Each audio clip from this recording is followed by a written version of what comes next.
Friends, मैं विजय sir achievers institute Ghosi में आप सभी का स्वागत करता हूं। और आज आपके अपने चैनल अचीवर्स ऑनलाइन क्लासेस में भूगोल की क्लास में आज सबसे पहले उच्चावच का अध्ययन किया जाएगा। उच्चावच क्या होता है, उच्चावच के क्या प्रकार हैं, उच्चावच को किस प्रकार से समझेंगे। हालांकि ये नाम जो उच्चावच है, जिसे अंग्रेजी में रिलीफ कहते हैं, थोड़ा अजीब है, लेकिन कहीं ना कहीं इसके बिना भूगोल अधूरा है या भूगोल की कहानी अधूरी है, या एक प्रकार से कहें तो भूगोल का ये बेस या आधार यही उच्चावच ही है। तो आइए आज हम लोग चलते हैं उच्चावच पे, चर्चा करते हैं कि उच्चावच है क्या।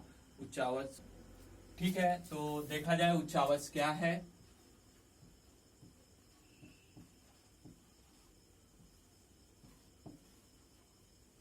RELIF रिलीफ, उच्चावच नाम बड़ा ही अजीब सा है, लेकिन इसके बिना भूगोल कहीं ना कहीं अधूरा है इस चैप्टर से। ठीक है, तो उच्चावच कहते किसे हैं, तो सबसे पहली बात ये जान जाइए कि पृथ्वी या धरातल पर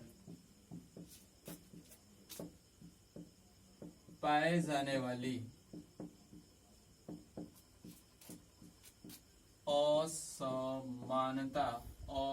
असमानता युक्त स्थलाकृति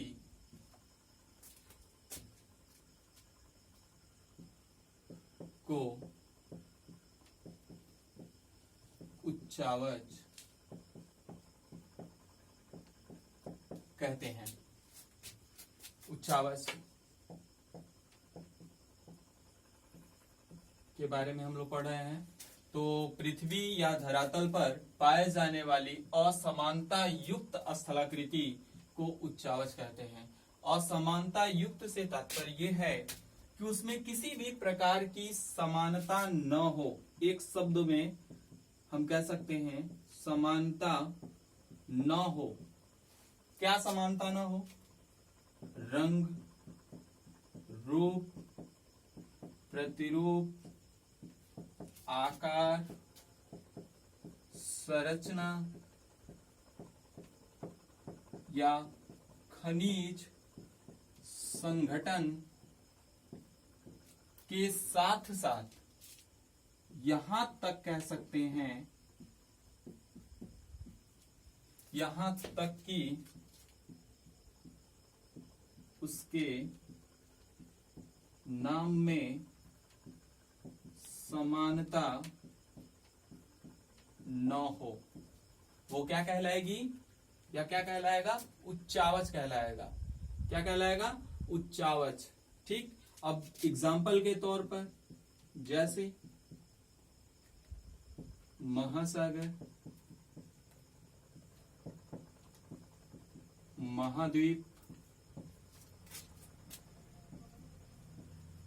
प्रायद्वीप, या इसे कहते हैं उपमहाद्वीप, द्वीप, पर्वत, पठार, मैदान या नदी, झील, झरने, ग्लेशियर्स, हिमानी, वन इत्यादि। ये सभी क्या हैं? उच्चावच हैं। आपको हम पहले ही बताए थे कि ये इनमें किसी भी प्रकार की समानता नहीं होगी, असमानता ही होगी। यहां तक कि इनका रंग, रूप, प्रतिरूप, आकार, संरचना, खनिज संगठन, यहां तक कि इनकी नाम में भी समानता नहीं है। आप देख सकते हैं कोई महासागर कभी प्रायद्वीप या उपमहाद्वीप नहीं कहा जा सकता, उसी तरीके से कोई महाद्वीप, नदी, झील, झरने या नहीं। अर्थात जैसा नाम वैसी विशेषता, इसी का नाम क्या है? उच्चावच कहलाता है। क्या कहलाता है? उच्चावच कहलाता है। अब आगे चलते हैं कि उच्चावच के प्रकार क्या हैं, उच्चावच को कितने भागों में बांटा गया है, या समस्त धरातल पर उच्चावचों को कितने भागों में भूगोलविदों ने बांटा है। ठीक है, तो स्क्रीनशॉट ले लीजिए इसका, जिससे कि आपको नेक्स्ट के संदर्भ में चलते हैं उच्चावच के प्रकार। उच्चावच के प्रकार में आशा करता हूं आप लोग स्क्रीनशॉट ले लिए होंगे।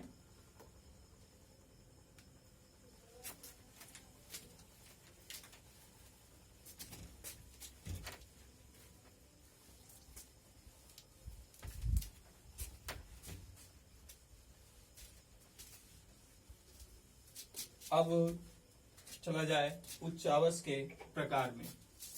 तो उच्चावच के प्रकार में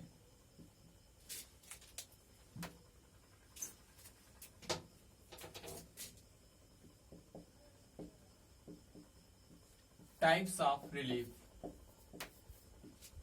टाइप्स ऑफ रिलीफ।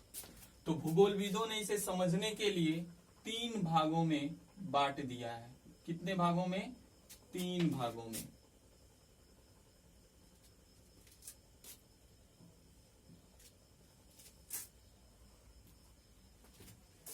सबसे पहला है प्रथम श्रेणी का उच्चावच, दूसरा है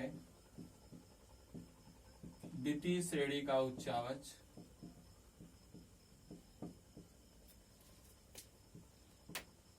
और तीसरा है तृतीय श्रेणी का उच्चावच। First ordinary relief, secondary ordinary relief, और थर्ड या टर्टियरी ऑर्डिनरी रिलीफ।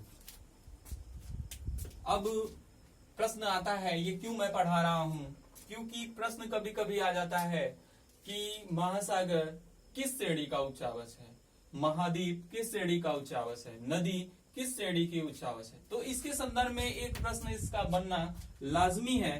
तो आज के बाद से आपको कोई दिक्कत नहीं होगी, मेरा विश्वास है कि इस प्रकार को आपको पहचानने में कि ये किस श्रेणी का उच्चावच है। तो सबसे पहली बात, हमें भूगोलविदों ने किस प्रथम श्रेणी के उच्चावच में किसको किसको रखा है, तो केवल व केवल महासागर या महाद्वीप को रखा है। द्वितीय श्रेणी में चलते हैं तो प्रायद्वीप, द्वीप, प्रायद्वीप को उपमहाद्वीप कहते हैं, द्वीप, फिर पर्वत, पठार, मैदान। और तृतीय श्रेणी में चलते हैं नदी, झील, झरने जिसे जल प्रपात कहा जाता है, ग्लेशियर,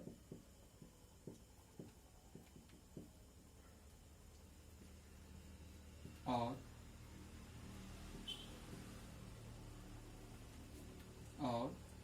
हिमानी, और हिमानी या इसे बोला जाता है हिमनद। तो आपको पता हो गया कि वेरी टाइप्स ऑफ रिलीफ ये 3 प्रकार के हैं, और जो भी इसकी कैटेगरी है, फर्स्ट में कौन है, सेकंड में कौन है और थर्ड में कौन है, आपके सामने है। आप स्क्रीनशॉट ले सकते हैं, कुछ देर के लिए रुकते हैं, फिर इस सभी पे विस्तार से चर्चा करेंगे। या इसमें थोड़ी सी और बात बता दे आपको कि देखने से तो ये बड़े क्लियर कट हैं कि ये चीजें हैं, लेकिन क्या मेरा मानना है कि हम तब तक विश्वास न करें जब तक कि क्या ये सही है या केवल लिख देने से संभव नहीं है। तो क्या महाद्वीप आया या महासागर पहले आया या प्रायद्वीप आया, ये इसका रीजंस क्या है, इसके पीछे कोई ना कोई इसमें कहानी छुपी हुई है, उस कहानी पे चर्चा हम लोग करेंगे। ठीक है, इसलिए आप लोग पहले स्क्रीनशॉट ले लीजिए, फिर आगे चलते हैं। ठीक है, तो आगे चल रहे हैं, फिर क्या करें देखा जाए कि मेरा मानना है कि महासागर या महाद्वीप, अब थोड़ी सी कहानी के रूप में आपको समझना है कि प्रथम श्रेणी का उच्चावच ही क्यों महाद्वीप या महासागर है। प्रश्न बनता है कि ऐसा क्या रीजन आया है कि इसे महासागर और महाद्वीप को ही शामिल किया गया, क्यों नहीं प्रायद्वीप को ही प्रथम में रख दिया गया, क्यों नहीं नदी को ही। तो इसके पीछे कहीं ना कहीं लॉजिक है, एक स्तर बना हुआ है, ये क्यों है, इसके पीछे कहानी है, उस कहानी को समझते हैं। फिर इसके बाद आज के बाद से फिर उच्चावच के लिए ना कोई दिक्कतें आएंगी और ना आपको कोई कंफ्यूजन क्रिएट रहेगा, मेरा मानना है। महासागर और महाद्वीप ये क्यों आया, कुछ लोग कहते हैं, या सबसे पहले प्रश्न बनता है कि इन दोनों में से कौन पहले आया, महाद्वीप आया कि महासागर आया, ये भी कंफर्म करना है। तो आज आपको ये कंफर्म करा देंगे एक तरीके से, समझिए कैसे। तो सबसे पहली बात है कि कौन पहले आया, महासागर आया महाद्वीप, वही कहावत मुर्गी आया या अंडा।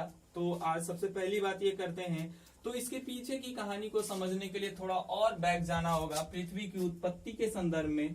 तो अर्थात पृथ्वी की जब उत्पत्ति 460 करोड़ वर्ष पूर्व हुई थी, तो पृथ्वी जो थी वो आग का गोला थी, जिसपे हाइड्रोजन और हीलियम की प्रधानता थी। और इस असंतृप्त कार्बन के कारण करोड़ों वर्षों तक वर्षा हुई। असंतृप्त कार्बन होने के कारण बादलों का निर्माण हुआ, संघनन हुआ, फिर पश्चात धीरे धीरे हाइड्रोजन जो है वो हीलियम में कन्वर्ट हुआ, असंतृप्त कार्बन के रूप में, कार्बन के रूप संदर्भ के साथ साथ करोड़ों वर्षों तक वर्षा हुई और पृथ्वी धीरे धीरे ठंडी हुई।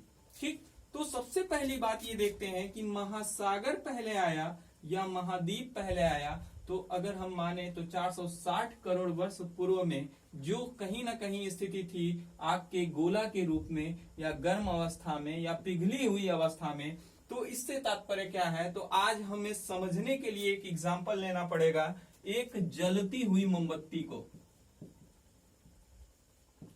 एक जलती हुई मोमबत्ती को, अगर इस मोमबत्ती को हम मान लेते हैं कि ये पृथ्वी की उत्पत्ति की अवस्था है, तो जब मोमबत्ती जल रही होती है, आप ध्यान देते हैं, जब मोमबत्ती जल रही होती है तो ये पिघली अवस्था में होती है, और पिघली अवस्था में होने के कारण से ये गर्म होती है, और गर्म होने के कारण से ये द्रव के रूप में नीचे के तरफ जाती है।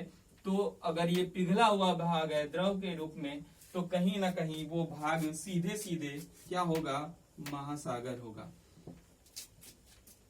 तो सबसे पहले प्रश्न का जवाब आपको मिल गया होगा कि इन दोनों में से कौन पहले आया, तो महासागर आया। और जब इसी मोमबत्ती को क्या नाम है बुझा दिया जाए, आज तो बुझा देने का तात्पर्य यह है कि जब पृथ्वी की उत्पत्ति हो गई तो वर्षा शुरू हो गई, और वर्षा शुरू हुई तो पृथ्वी धीरे धीरे ठंडी हुई, तो ये मोमबत्ती धीरे धीरे अब बुझ जाएगी। जब बुझ जाएगी तो आप देखते हैं मोमबत्ती के ऊपर रवे पड़ जाते हैं जो कठोर और दृढ़ पिंड के रूप में होते हैं, और इस कारण से जो इसका भाग होता है वो कठोर, इधर उधर मुड़ा हुआ, कटा फटा या आपके रवे के रूप में, तो वो दूसरा कॉन्टिनेंट के रूप में जाना जाता है, जिसे कहा जाता है महाद्वीप। ठीक है, तो सबसे पहले यही दो ऐसे स्वरूप थे धरातल पर जिनका जन्म हुआ, इसलिए इसे प्रथम श्रेणी का उच्चावच के रूप में रखा गया। ठीक, अब इसके बाद से डिपेंडेंट और टर्नरी रिलीफ जो है वो इसके बाद की कहानी इनके साथ शुरू होती है। वो ये है कि महासागर है कि महाद्वीप पे, तो महासागर के बाद जो कहीं न कहीं माना जाता है कि महासागर जो है वो जिसका उत्थान जो है वो नीच महासागर के संदर्भ के साथ साथ आगे जब चलते हैं तो महाद्वीप बनता है। अब ये महासागर पहले आया, महाद्वीप बाद में, और इन दोनों के ऊपर डिपेंडेंट है ये दोनों। कैसे, इसकी कहानी अभी आपको लेकर के चलते हैं।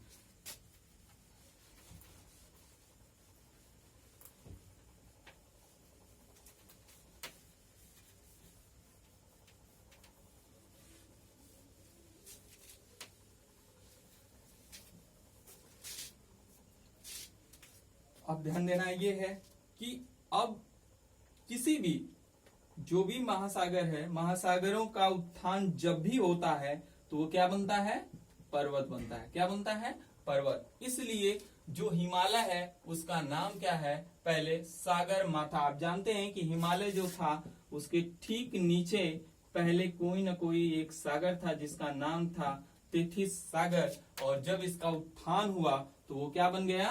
पर्वत। तो आप देख रहे हैं कि महासागर से क्या तैयार हुआ?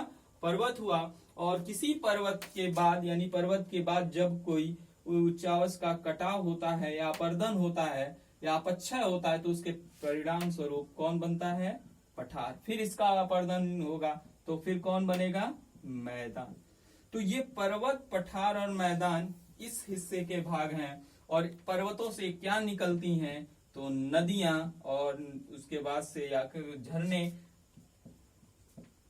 और फिर पर्वतों पे वही जल जब जा करके हिमांक के रूप में एकत्रित होता है तो ग्लेशियर्स बन जाता है, और वही जल जब फिर तापमान के रूप में ओसान के रूप में कन्वर्ट होकर के बाहर आता है तो हिमनद या हिमानी कहलाता। तो आपको समझाने से मेरा तात्पर्य यही था कि महासागर और महाद्वीप ही एक प्रकार के ये सेकेंडरी और थर्ड ऑर्डिनरी के जन्मदाता हैं, या इन दोनों के ये दोनों इस फर्स्ट ऑर्डिनरी के ऊपर रिलीफ हैं। अब क्लियर कट आपको समझ में आ गया होगा कि क्यों प्रथम श्रेणी में इसको रखा गया, द्वितीय श्रेणी में इसको क्यों रखा गया और तृतीय श्रेणी में क्यों रखा गया। क्योंकि पर्वतों से निकलेंगी तब तो नदियां, पठार, मैदान, ये तीनों एक सापेक्ष में है, और इसी के संदर्भ में ये बनने वाली जो स्थलाकृतियां हैं ये सभी रूप लेती हैं। इसलिए इसके संदर्भ में हम बात करते हैं कि प्रथम श्रेणी के उच्चावच में केवल महासागर और महाद्वीप आएंगे, द्वितीय श्रेणी में प्रायद्वीप, द्वीप,